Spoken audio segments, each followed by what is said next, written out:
Greater Nepal के लिए एक इम्पोर्टेंट न्यूज़ है और न्यूज़ ये है कि भाई चाइना के तिब्बत में और इंडिया के उत्तराखंड के अंदर मंदिरों से इम्पोर्टेंट नक्शे मिले हैं। और इन नक्शों को अगर हम देखें तो ग्रेटर नेपाल जो हम सोचते थे वो इससे काफी बड़ा था। मतलब जो आज तक हम ग्रेटर नेपाल के मैप देखते थे या कहते थे कि ये ग्रेटर नेपाल है, वो सिर्फ 50% है। ग्रेटर नेपाल उससे कहीं बड़ा था। तो चलिए पहले ये रिपोर्ट देखते हैं और आपके साथ शेयर करते हैं कि चाइना के तिब्बत से और इंडिया के उत्तराखंड से जो मैप्स निकले हैं या जो नक्शे निकले इसमें क्या क्या कहा गया है और क्या क्या उसके बारे में बताया गया ग्रेटर नेपाल के बारे में।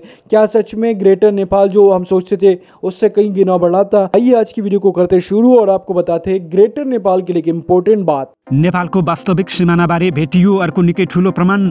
उत्तराखण्ड राज्यको अल्मोडा जिल्लामा पर्ने बालेश्वर मन्दिर र तिब्बतको पोतला दरबारको मूल गेटमा ग्रेटर नेपालको वास्तविक सिमानाबारे उल्लेख गरिएको विशाल शिलालेख भेटियो। विशाल नेपालका अभियन्ताहरूलाई मिल्यो निकै ठूलो सफलता। उक्त शिलालेख करिब 1000 वर्ष अघिको भएको खुलासा। नमस्कार, ग्रेटर नेपाल टिभीले तयार पारेको ऐतिहासिक समाचारबाट यहाँलाई हार्दिक स्वागत छ। समाचारको साथमा म विवश बुढाथोकी उपस्थित भएको छु। ऐतिहासिक समाचारमा हामीहरू इतिहासका कुराहरू समेट्ने गर्दछौँ। आजको भिडियो र सामग्री पनि निकै महत्त्वपूर्ण भएकाले भिडियो अन्त्यसम्म हेर्न नभुल्नुहोला। अब पुरा समाचार। विश्वका मानव समाजले सभ्यता प्राप्त गरी स्थायी बसोबास एवं व्यवस्थित राज्य व्यवस्थाको स्थापना गरेपछि निश्चय नै ससाना धेरै राज्यहरू स्थापना भएको प्रतीत हुन्छ। त्यस्तो नभएको भए आज विश्वमा युद्धको तथ्याङ्क 14,600 कायम गरिएको छ। ती युद्धहरू ससाना राज्यहरूको अस्तित्व मेटेर ठुला राज्यहरूकै निम्ति भएका थिए भन्दा निश्चय नै अतिशयोक्ति हुँदैन। युराल पर्वतीय मालाको पश्चिम मैदानी भाग हुँदै वर्तमानको अरब जगत एवं मानसरोवर उपत्यकाको सभ्यता नै विश्वको सबैभन्दा जेठो सभ्यता हो। त्यही सभ्यताका सम्भाग दक्षिणमा गङ्गादेखि कावेरी मैदान हुँदै जावा सुमात्रा ऐरावत उपत्यका र उत्तरमा ब्रह्मपुत्रसम्मको क्षेत्रमा फैलिएको सभ्यता नै ककेश सभ्यता भनिन्थ्यो। भने क्रमशः कस खस अनि आएर आर्य सभ्यताका नाम दिए।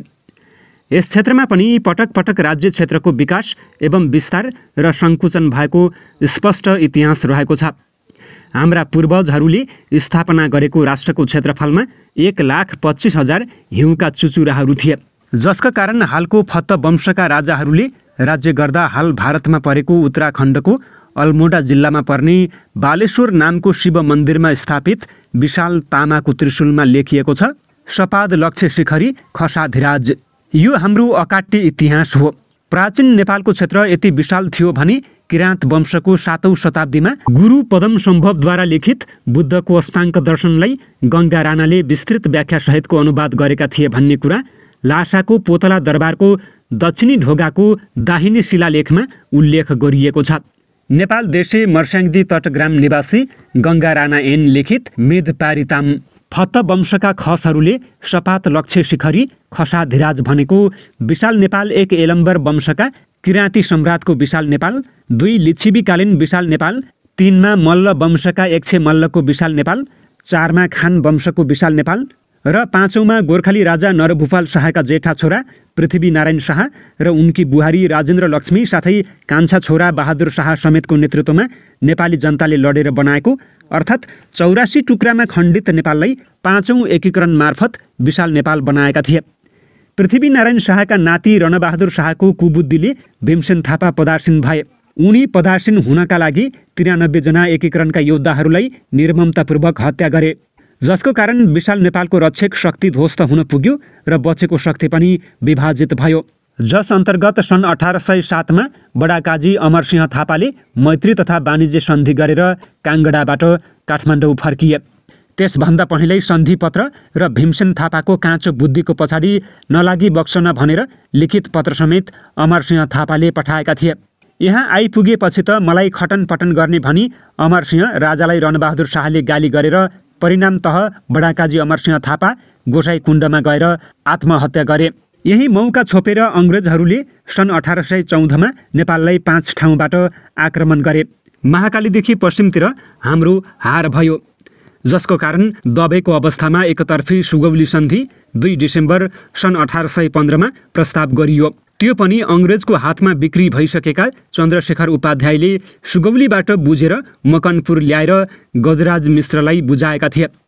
जुन सन्धिमा राप्तीदेखि पश्चिमको सम्पूर्ण तराई एवं महाकाली नदीदेखि पश्चिमको भूभाग सबै अङ्ग्रेजलाई दिनुपर्ने लेखिएको थियो। राप्ती पूर्वको तराई मेचीसम्म पनि अङ्ग्रेजलाई दिनुपर्ने, तर यो बापत वार्षिक 2 लाख रुपैयाँ नेपाल सरकारले दिने।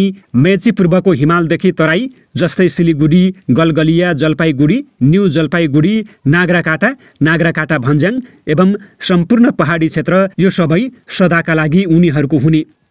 नेपाल सरकारले 4 मार्च 1816 मा हस्ताक्षर गर्यो।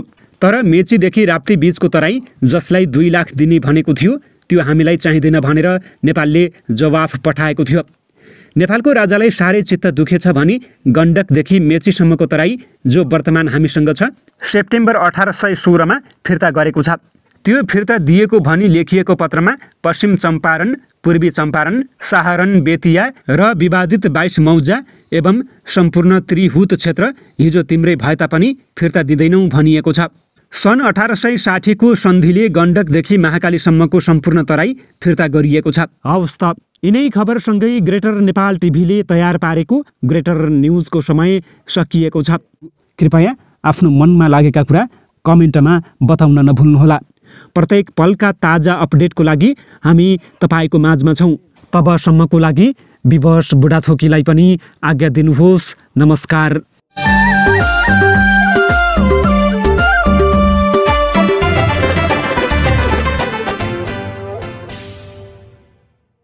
देखिए, ये तो हमें पता है कि उत्तराखंड ग्रेटर नेपाल का पार्ट हुआ करता था। जिन मैप्स को हम देखते हैं उसमें हमें ये देखने को पता चलता है कि ग्रेटर नेपाल के अंदर उत्तराखंड का काफी बड़ा हिस्सा मौजूद था। अभी ये जो मैप निकल के आए हैं इंडिया से, चाहे वो चाइना से निकल के आए हो, तो इसका मतलब ये है कि भाई ग्रेटर नेपाल एक्चुअल में हुआ करता था। इंडिया जो अक्सर कहता है कि ग्रेटर नेपाल कभी हुआ ही नहीं करता था, तो उनकी बातें सारी गलत साबित हो चुकी है और आज उन्हीं के मुल्क से नक्शे निकल के आ चुके हैं, नुस्खे निकल के आ चुकी है कि भाई ग्रेटर नेपाल एक्चुअल हुआ करता था। जिस ग्रेटर नेपाल को हम देखते हैं, हम सोचते हैं, वो तो सिर्फ 50% है, उससे कई गुना, मतलब 50 गुना बड़ा ग्रेटर नेपाल हुआ करता था, जिसमें भूटान तक और म्यांमार की कई सारी जगहें भी आती है।